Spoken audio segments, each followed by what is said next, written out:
За сайн байцгаана уу та бүхэндээ гигэ өдрийн мэнд хүргэе. Өнөөдрийнхөө бичлэгээрээ цөмөрөө ангар гаригийнхаа талаарх мэдээллийг хүлээж авах гэж байна. За тэгэхээр ангар гариг маань тийм ээ одоо биднэрт ингээд ямар энергийг өгдөг вэ гэхээр одоо харж чинь тийм ээ бидэнд эрч хүчийг өгдөг байх нь байна. Биднэрт хүслийг одоо ингэж бадраадаг байх нь байна. Бидрийг ингэж үйлдэл хийхэд төлөвлөс болдог байх нь байна. Бид нар тэгээд одоо үхэл ирлээ гэхэд амьд гаргахад те тусалдаг тэр энергийг өгдөг байх нэ гэсэн үг. За ангараг гариг минь одоо та бүхэн тэнгэрийн зураг дээр харж байна. Энэ тэнгэрийн зураг дээр хараа. Одоо энэ ингээд ангараг гариг баггүй юу? Тэгэд улаан нар ингээд бүрэн хэлсэн байгааз энэ хаана байрлаж байгаа нөхөр хоньны орд дээр байрлаж байгаа гэсэн үг. За тэнгэрийн зурагныхаа нэгдүгээр гэрт буюу ангараг гариг маань өөрөө яадаг вэ гэхээр хоньны ордыгоо иргэшээдэг байгаа. Ойлгомжтой байгааз. Тэгэд яг цөмөрөө яг одоо ангараг гариг нь өөрийнхөө иргэшээдэг хоньны ордод байрлалцсан байгаагаар энэ тэнгэрийн зураг дээр цөмөрөө харж байгаа гэсэн үг. За саяны хэлсэнчлэн тийм ээ одоо эрч хүч байна, тэмцэл байна, үйлдэл байна. За дээрэс нь одоо өшөө дээрэс нь одоо хараа бидний бүр уур тийм үү амьд гарах бидний зүн совинг маш гоё ингэж хэрчимжүүлж яадаг. Тэгээд одоо энд харж байгаа л те бид нар ингэж юмыг яаж үйлддэг юм бэ гэдгийг одоо энэ ангараг гариг маань харуулдаг байхгүй юу? За би одоо тайлбарлая. Яаж үйлддэг юм бэ гэдэг юуг илэрхийлж гинөө гэхээр энэ ангараг гариг хоньны ордод байх юм бол бид нар энэ үйлдэлийг яаж үйлдэх вэ гэхээр яг хоньны орд шиг үйлдэнэ гэсэн үг. Ойлгомжтой байгааз. Тэгвэл хоньны орд яадаг юм? Юмыг яг газар дээр нь хоош нь тавихгүйгээр ямар ч айцгүйгээр шууд хийдэг төрлийнх байхгүй юу? Тэгэхээр яаж гэнэ вэ гэхээр ангараг гариг өөрөө ч гэсэн тийм ээ маш хүчтэй, одоо эрч хүчтэй, тэмцэлтэй, үйлдэлтэй, энергитэй гэж байгааз. Тэгэхээр яаж гэнэ? Хоньны ордод байхаараа энэ энерги чинь бүр ингээд нэмэгдэн, бүр илүү хүчтэй болно гэсэн үг. Ангараг гариг хоньны ордод байгаа хүмүүс өөрсдөө яадаг вэ гэхээр ер нь л хизээч юмны хойн суух гад байдаггүй, юмны төрөнд явах гад байдаг төрөл байгаад байдаг. За тэгээд ташрамд нь бас нэг зүйлийг хэлье. Одоо яг эмэгтэй хүмүүс тийм ээ одоо эмэгтэй хүний тэнгэрийн зураг дээр одоо ийм байралтай байх юм бол энэ эмэгтэй хүмүүс жоохон эртхэн шиг одоо насан эрт байгаа дэр хүнтэй ингээд суух гад байдаг тал айгүй өндөр байдаг шүү. Тэрээс энийгээ тэ хэрэг ингээд юу гэмдэ насан ингээд одоо юу гэх нилээн залуу байхдаа өстой сууж болохгүйгээд хориглоод тахад ингээд зарим хүмүүс суучдаг штэ хүнтэй. Тэгэхээр яасан байх нь гэхээр ангараг гариг маань хоньны ордод байх юм бол энэ хүмүүс цаанаасаа маш эрт тэр хүсэл нь ингэж оргилж идэг, явагдж идэг юмнаас айхгүйгээр хүнтэй гэрэлж гээд байдаг байхгүй юу? За энэ ингээд нэгдэх боломж нь нөгөөх боломж нь юу байдг вэ гэхээр хэрвээ эмэгтэй хүний тэнгэрийн зураг дээр яг энэ байрлал тийм ээ ангараг гариг маань хоньны ордод байрлалцсан байх юм бол энэ эмэгтэй за эрэгтэй минь хизээ ирээл намайг одоо тий өөрийн эхнэрээ болгох бол гэж бараг хүлээхгүйгээр өөрөө эсэргээр ингээд төрүүлээд үйлдэлээ хийгээд тийм үү тэр эрэгтэйд ингээд таалагдахын тулд ингээд төрүүлж очиж яваа нэгэн байдлаар үйлдэлийг тэгээд тэр эрэгтэй таалагдах одоо яваа нэгэн юмыг ингээд сураад мэдээд түүнийхээ өмнө тэр үйлийг хийж харагдаж өөрөө тэр залууга өөрийн болгоул айгу дэмтэй байдаг. Хоошоо сууж хэрэггүй гэсэн үг байхгүй юу? Намайг ирээл нөгөө юу гэдэг вэ? Цагаан морьтой хунтайж минь намайг хизээ ярьж авах болдоо гэл нэг үлгэрийн кинонод байдаг штэ. Тэгэж суухад тохиромжгүй энэ байрлалаа гэсэн үг. Ойлгомжтой байгааз? За би зөвхөн яг энэ байрлал дээр нэрчлээ. За гэтээ цааш нь яс ярьж ийл да. За хэрвээ юуны ямар одоо ингээд тэнгэрийн зураг дээр штэ хэрвээ одоо энэ ангараг гариг чинь тийм ээ юу яа л да хумхын ордонд бай гэж бодъё. Одоо энэ дээр хумхын орд дээр. Тэгвэл яах вэ гэхээр ингэдэг байхгүй юу? Эрэгтэй хүнтэй хамт байж явахдаа ерөөсөө тэр хүнийг хориод иж болохгүй гэсэн үг. Чи тэдэн цагт ирэх хэвээр эдэн цагт ирэх хэвээр тийм нэг хориг тавиад цагддаг байгаад ах юм бол нөгөө эрэгт хүн чинь айгүй хэцүү, айгүй дарамттай мэдрэгдээд өөрөөс чинь бушуух холдоод эрхчлөө мэдэрх юмсан гэдэг хүсэл төрхөөд байдгийг шүү. Тэгэхээр цөмөрөөс энтэй талыгаас ингэж ангараг гариг дээр цөмөрөө дор бүрнээ 12 ордуудыгаа та нар ч үздсэн байгаа шүү дээ тийм ээ өмнөх бичлэгүүдээр 12 ордууд чи ямар зан чанартай ямар энерги агуулдаг гэдэг тэр тэгэхээр одоо энэ яг ангараг гаригийг тэр орд дээрээ тавиад та нар өөрсдөө ингэ эргцүүлээд бодоод үзэх хэрэгтэй тийм байгааз яагаад гэхээр яагаад энийг ингэж би бичлэгээсээ одоо тэгчээлээсээ өмнө энийг ярьж байна гэхээр хүмүүс ингэдэг байхгүй юу бид нар чи ингээд энэ амьдрал дээр тийм үү ингээд хостой болж амьдрын заримдаа ганцаараа болж амьдрын дахиад хостой болж амьдрын тийм ээ тэгэхээр хостой болж амьдарч байгаагийн хосын зурхай дээр хамгийн чухал яригддаг зүйл энэ ангараг гариг маань байдаг. Мэдээж хэрэг нар маань байгаа, сар маань байгаа, сугар гариг маань байгаа, тэгээ ангар гариг маань энэ дөрв маань болохоор хосын зурхаад хамгийн түлхүү авч одоо тооцоологддог гаригуд байхгүй юу. Тэгээ цөмөрөө өмнөх хичээлүүд угаасаа нарыгаа мэдж байгаа, сарыгаа мэдж байгаа, хайрын бурхан эзэн тийм ээ одоо сугар гаригаа мэдж байгаа учраас энэ ангар гариг маань болохоор одоо бидний тэнгэрийн зураг дээр байрлаж байгаа тэр одоо нэг хэсэг байгаа штэ. Яг тэр маань бид нар ингээд ямар эрэгтэй хүний хүсдэг юм бэ гэдэг маань ингэж харагддаг байхгүй юу. Тэгэхээр өөрийн чинь тэнгэрийн зураг дээр ангар гариг чинь тийм ээ одоо жихрвэж ингээд жинлүүрийн ор дээр байх юм ба шүү. Би зүгээр нэг олон ингээд нөхцөл байдлаас энэ нөхцөл байдал нь одоо ингэж энэ дээр ийм нэмэр болж нөлөөлдгөө гэдэг өнцгөөс нь авч ярьж байгаа учраас тэрнээс биш 100% ганцхан энэ нөлөөтэй гэж бол яриаггүй шүү манайхаа. Тэгэхээр хэрвээ өөрийн чинь тэнгэрийн зураг дээр энэ ангар гариг нь энэ жинлүүрийн хажууд байх юм бол яах вэ гэхээр өөрийн чинь одоо хүсдэг хос буюу өөр дээр чинь ирэх боломжтой хос нь өөртөө чи ингээ шувтан тэмцэлдээд авахгүй, шувтан маргалдаад авахгүй, харин ч нэг ингээд яриагаараа хилт үгээрээ те ив зүгээ олчих юмсан, тэгчих юмсан гэдэг хүнтэй хандлах боломжтой байдаг. Тэр энерги татдаг гэсэн үг. За тийм гутаа зарим эмэгтэй хүмүүс ингэдэг штэ. Одоо нөгөө нэг за би эмэгтэй хүн гэж яриад байгаагаа тайлбарлачээ. Эрэгтэй хүний зурхаад эхнэрийн шинжихтэй сар болон сугар гаригаа шинждэг байхгүй юу? Сар болон сугар гариг энэ ингээд нэмэлтүүдтэй мэдээж хэрэг 7 дугаар гэрийн эзэн хүртэл явагдана л та. Тэгээд аспектууд нэмэгдэнэ. Ангар гариг маань болохоор бидний эмэгтэй хүний натаалж харт тэр бидний тэр залууг харж болдог. Одоо энэ бас нэг мэдээллүүдийн нэг хэсэг нөхгүй юу? За тэгээ би яг юу хэлэх гэж байна гэхээр одоо ингэж байгаа штэ. Одоо энэ хилэнцгийн ордыг цумраа харъя л да.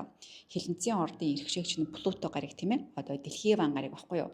За хэрвээ энэ ангар гариг одоо ямарваа нэг аль нэг эмэгтэйгийн хилэнцгийн ордны хажууд байлаа гэж бодъё л доо. Тийм гол цөмрөө бодно. Плуто гариг цөмрөө удахгүй ингээд үтсэн тийм ээ хичээлүүдэд явж байхдаа. За тэгвэл хилэнцгийн орд ч өөрөө ямар юм бэ гэж цөмрөө одоо ингээд эргээ санангууд бас нэг юм хамгийн өвөрмөц ингээд орд байгаа штэ. Тийм гут яадаггүй гэхээр одоо ангар гариг нь хилэнцгийн ордор байгаа эмэгтэй хүмүүс ихэвчлэн одоо ямар тийм шивэстэй ч юм уу. За одоо эсвэл бүр ингээд те биен дээрээ шивэстэгээс гадна тийм амар тийм амтан шивдэг, бүр ааз шивдэг, эсвэл одоо бүр ингээд вампирийн одоо ингээд малгай толгой өмсдөг, моцикл ундаг тийм үү. Айгуу тийм нэг хүмүүс нэг байдаг да ингээд хамраа чихээ уруулаа одоо ингээд маш ихээр цоолдог тийм ээ. Тийм сонин төрлийн хүмүүст илүү их татагддаг байхгүй бүр цаанаасаа энгийн биш хүмүүст гэсэн үг шүү дээ. Тэгэхээр одоо аав ээж нь маш тийм даруй хүмүүс байж болно гэсэн чинь охин нь бүр үнэхээр өөр төрлийн залуу татагдах юм бол энэ энерги нөлөөтэй гэсэн үг байхгүй. Яагаад гэхээр энэ цаанаасаа хилэнцгийн ордны энерги дээр ангар гараг нь байгаа шүү тэр эрэгтэй хүндээ татагддаг гэсэн үг. Тэгээ зарим хүмүүс ингэдэг штэ нөхөр нь одоо ингээл тэг гар хүрээл зовоогоо лахтан тэгээл байгаад хаа яагаад салчдгүй юм баг бас ярьдаг та. Тэрэн дээр бас ийм нэг төрлийн жишээнүүд байдаг байхгүй. Тэрэн дээр шууд одоо яг энэ ангар гариг минь хоньны орд дээр байх юм бол бас байх боломжтой нэг хувилбаруудын бас нэг жишээ байдаг. Энэ хоёр чинь хоёулаа тэмцэж байхгүй. Тэгэхээр тэр тухайн эмэгтэй хүний эрэгтэй нь бас нэм тайван бус энергитэй хүн байж болдгоо гэсэн үг байхгүй юу? Маш хөдөлгөөнтэй одоо импульсээр имийг шийдэх гэдэг. Сонирхолтойгаас тэгэхээр ангар гариг маань биднэрт айгүй юм чухал нөлөөлөлтэй ийм гариг байдаг юм аа. За одоо тэгээд үндсэн хичээл рүү орцгоё цөмөр амар арай өөр юмуд ярьчлаасаа тийм ээ. Гэтэ сонирхолтой байсан байх гэж бодож байна манайхаа. За тэгээд үндсэн философи нь яадаг юм тийм ээ. Одоо ингэж штэ бидний хүслийг тийм үү гой үйлдэл болгодог байх нь вэ. За бидний айц тийм үү ярваа нэгэн байдлаар дараагийн үүдийг нээх тэр гой түлхүүр байж болдог байх нь байна. Бидний гаргаж байгаа тэр энерги маань бидний чиглэлийг хүсэж байгаа тэр чиглэл рүү чиглүүлдэг байж болгох ийм гой хөдлөгдөх хүч байна гэсэн үг. За өндөр түвшний ангар гараг гэсэн байгаа. Яа юу гэсэн үг гэхээр өндөр түвшний гэхээр чи одоо ингээд энергиуд ингээд айгүй олон түвшинд ингээд буудаг байхгүй. Жишээ нь одоо ингээд л да. Өнөөдөр ангар гараг те за сартаага сквер үүсгэлээ одоо ингээд амаргүй тайван бус байдлын эрчим энергийн холбоос үүсгэлээ гэж бодъё. Тийм гот эн чин өндөр түвшин, дунд түвшин, бага түвшин гэд ингээд бууд бид нар ингэж хүлээж авдаг байхгүй юу? Тэгээ бид нар хэр зэрэг ухамсартайгаар энийг дээд түвшинд давна бидний төрөлийн үйлдэл хэдийгээр ингээд бидрийг анхаараараа болгоомжтой байгаарай гэсэн бид нар маш ухаалаг байх юм бол бид нар энэ айхтар хүчтэй энергийг айгүй зөв уурсгаад зөв одоо дээд түвшний одоо юу байлгаж болно энерги рүү шилжүүлж болно гэсэн үг. Тэр нь юу байдг вэ гэхээр маш зоригтой одоо энэ бичсэн байгаа. зоригтой тийм үү, маш их манлайлагч, маш их үйлдэлийг хийж чаддаг. Тэгээд дэг журамтай, эрүүл, бухимдалгүй, айцыг хөдөлгөх хүч болгож чаддаг ийм гоё дээд түвшний энерги болгодог байгаа. Ойлгомжтой байна уу манайхаа. Тэгэхээр жишээд одоо ингээд би зурхаа ингээд ярьж явах та тийм ээ. Одоо гадуур ингээд зөндөө олон зурхаа ярьж яхад та нар маань хизээ ангараг гариг маань өнөөдөр тэр гаригуудтай одоо ийм зүрчлийн энергитэй, хатуу энергитэй байгаа гэх юм бол та нар бодох нь нэртэй. Яавал тэгвэл би энэ хатуу энергийг одоо айгүй гоё зоригтойгоор, гоё манлайлалаар, гоё үйлдэл зөв хийгээд маш дэг журамтайгаар эрүүл бухимдал үгүйгээр байлгах вэ гэж ухамсарлаж үйлдэл хийх юм бол тэр өдрийн хатуу энергийг та нар маш гоё зөв голдролтойгоор эерэг түвшинд буулгаж гоё үр дүн хүлээж авах боломжтой гэсэн үг байхгүй юу? За тэгээ би сая энийг ингээд яагаад тайлбарсан гэхээр өндөр түвшнэр гэдгийг би тайлбарлаж өгч байгаа. За дараагийнх нь ангараг ба бидний бие гэж штэ. Ангараг гарагч маань ингээ өөрөө маш их хөдөлгөөнтэй хүчтэй гарагчтай тийм ээ. Тэгэхээр яах вэ? Бидний биеийн энергийг шууд нөхдөг байх нь. Тэгэхээр бид нар биеийн энергийг сайн байлгах хэрэгтэй. Ялангуяа ангараг гараг ийм зөрчлийн энерги үүсгэсэн өдөр. Ангараг гараг зөрчлийн энерги буюу хатуу энерги ингээд үүсгэн штэ. Тийм гол бидрийг ингээд цаанаас нь ингээд тийм хүчилдэг, пүшилдэг энерги ороод ирдэг байхгүй. Тэгээ бид нар ингээд тэр нь ингээд дарагдаад ах уу? Эсвэл яг ингээд хөдөлгөөнөөрөө тэр энерги гадагш нь гаргахгүй гэдэг чинь одоо энэ шууд биеийн энергиэрээ спорт хийгээд эсвэл одоо бүр ингээд секси энергиэр тийм ээ юмыг хөсөж гоё шунаж тийм ээ гоё тэмүүлж гаргах юм бол бид нар тэр айхтар хүчтэй энергиудыг гоё зөөллөөд биеийн хөдөлгөөнөөр ингээд гаргаад амьдралынхаа галаар ингэж дэврүүлж зөв ингэж уурсгалд оруулж болдгоо гэсэн үг. Сонирхолтой байгааз. За тэгвэл сүүдэр тал нь цөмөр юу юм бэ? Одоо ойлгомжтой тийм ээ сүүдэр тал нь. Тийм гоё манлайлдаг зоригтой хүчтэй байгаа юм чи сүүдэр нь бид нэг уур хүрэн штэ тийм ээ. Уур хөрөнгөтэй шууд тесрэл чи ингэчлээ чи тэгчлээ гэл би нэгэ барьж аваад зодоол зохиол тийм ээ. Тэгэл төрөмгийлэлээ зөвчл бол энэ үхийн энэ төвчээргүйгээсээ болоод одоо нөгөө нэг одоо ялангуяа хүмүүс маш их форекс хийж байгаа тийм ээ. Тэгэхээр яах вэ? Сүүдэр тал нь шууд нөлөөлнө ангараг гарагчаа. Тэр өдөр өөрөө чинь зурхаад бас таагүй байх юм бол өөрөө шууд төвчээргүй зан гаргана гэсэн. Ухамсарлаад байгаа мөртлөө цаанаасаа төвчээргүй болчихноо тийм үү айгүй хэцүү шттэ. Тэгэхээр ингээд бясалгал хийгээ сураад сурах хэрэгтэй. Дотроосоо ингээд шатна өөрийгөө шатаана. Ялангуяа одоо ингээд өөрийнхөө сэтгэл хөдлөлөг ингээд өөртөө барьж чаддгүй хүмүүс маань дотор бие эд эрхтэнгүүдээ ингээд шатаах гэдэг тийм ээ дотроосоо хүн өөрийгөө шатаадаг гэдэг чинь тэгэхээр чинь ингэж өөрийгөө шатаана гэсэн үг. За одоо тэг баг ойлгомжтойсэн тийм ээ яагаад зарим нь ингээд тэмцэгч байдгийг. Яагаад гэвэл одоо жишээ нь ангар гараг нь хоньны орд байх юм бол мэдээж тэмцэгч байна. Хилэнцгийн ордор байвал мэдээж тэмцэгч байна. Арслангийн ордор байх юм бол мэдээж тэмцэгч байна. За тэгвэл яагаад зарим нь бууж өгдөг юм бэ гэхээр ангар гараг маань айгүй олон шалтгаантаар бууж өгнө. За жишээ нь мэлхийн ордод байх юм бол юмд ингээд жоохон зөөлөн хандах байдлаар бууж өгөх боломжтой.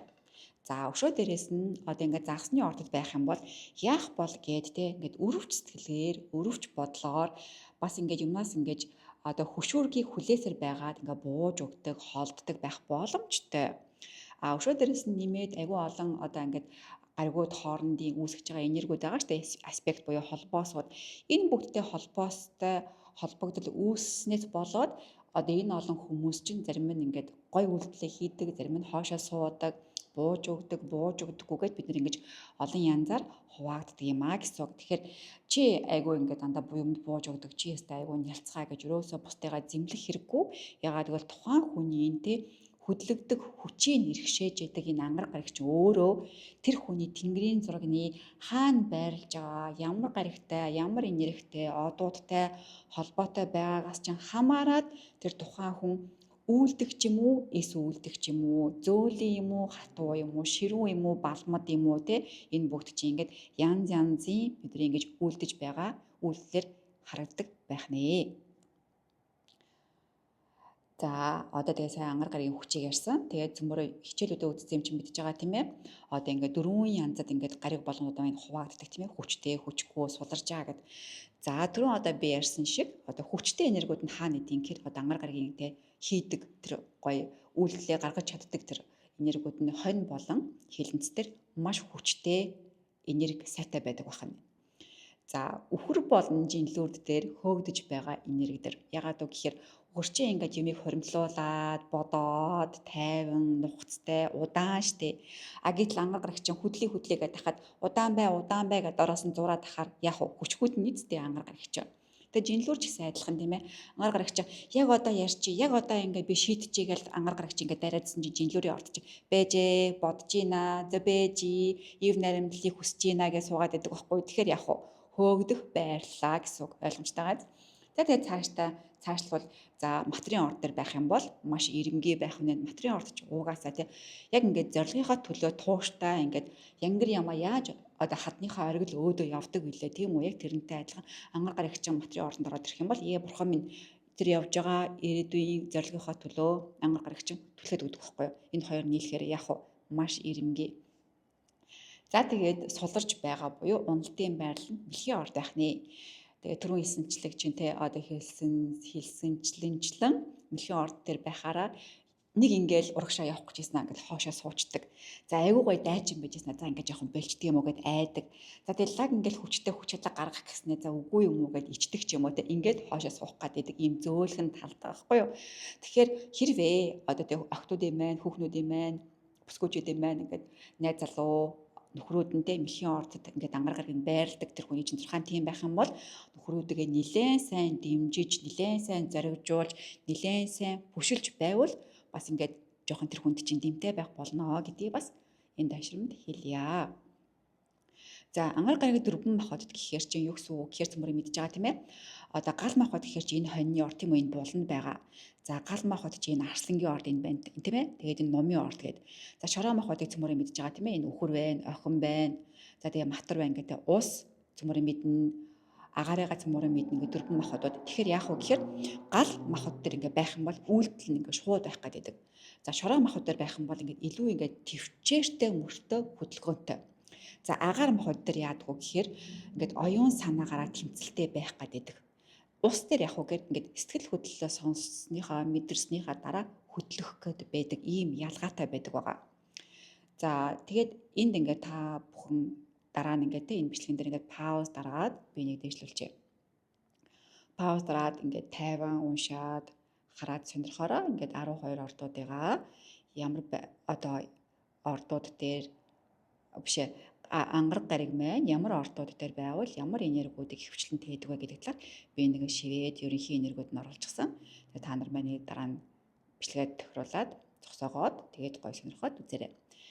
За ингээд астрологийнхаа өнөөдөр хүргэхийг хүссэн хичээл маань ийм байлаа. Ангар гариг маань байлаа. За тэгээд удахгүй дараагийн хичээлээрээ цөмөр уулзцгаая. За тэг хүмүүс маань агай асуудаг ч тийм ээ яаж энийг өөрийнхөө мэдэх вэ гэд. За өөрийнхөө ангар гарыг хийж байна уу, бусад ордуудыг гаж байна уу, яаж мэдэх вэ гэхээр таны өөрийн чинь төрсөн он, сар, өдөр, цаг, минут, нутаг ялангуяа минут ч айгүй чухал байгаа байхгүй юу.